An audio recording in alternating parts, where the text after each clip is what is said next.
Melissa has officially made landfall here right around 1 p.m. Eastern time in western Jamaica, just towards the west of Black River, with pressure now down to 892 millibars. That puts it on par as one of the strongest, if not the strongest, landfalling hurricane anywhere in the Atlantic basin based on pressure.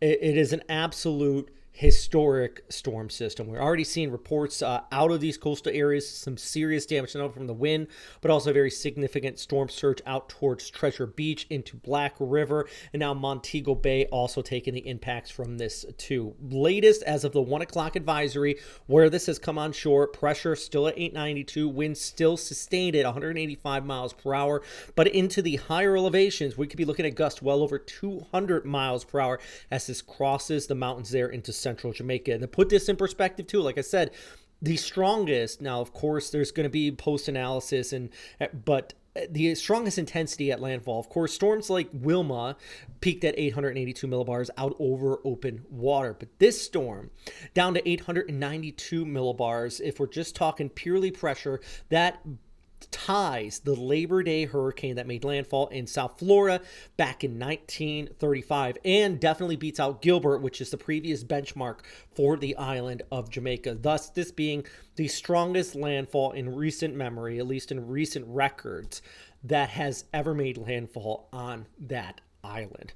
Due to a lot of warm sea surface temperatures, the conditions were just kind of prime for this to intensify. Now, it is going to weaken a little bit as it moves over the island, but still places like Montego Bay are going to be significantly impacted.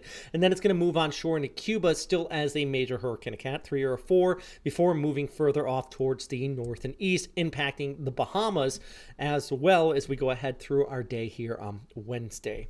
Taking a look at the overall wind field, Montego Bay still well within those hurricane strength winds. May not be seeing those Cat 5 intensity winds there, but still damaging enough. And then you see here on the back side of it, it's about 6 p.m.